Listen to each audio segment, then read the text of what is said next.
When President Trump said, let's shelter in place, let's close down North American landmass, and Europe went through its different lockdown steps. We went from 296 to none.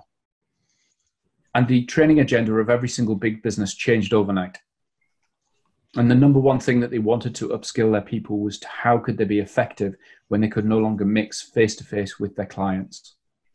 And we set about running a series of tests with Warwick Business School. We also worked with Stanford Law. We worked with Warwick on this, around what are the key steps that you need to take in order for your presentation to really carry the day. And the first one that we absolutely need to spend our time and energy doing with our salespeople is teaching them to focus the attention of their audience, okay? Accept and buy into the concept that you're giving a performance. You're not in a dialogue on a remote sales call a lot of the time. You cannot be freaked out by people having mute on. You cannot be freaked out by the fact that the groups are actually on average larger, would you believe, than they were before? Because it's easier to get people on virtual calls than it is in person to get everybody in the room. So you need to really see your sales presentation as precisely that, a presentation of ideas.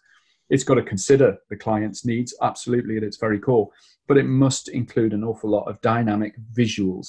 It must include motion wherever possible, and it must, as commonly as you can through a presentation, reinforce and repeat the message over and over again. Remember the old-fashioned rule, which was tell them what you're going to tell them, then tell them what you've told them. It's back with a vengeance.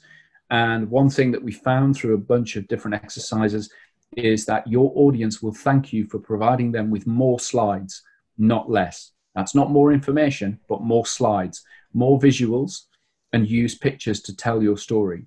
You can't have a sales team that are confident that they can just do it voice only. That is a dreadful flaw.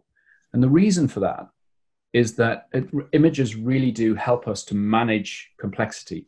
They help us to take on board complex ideas much better than words do.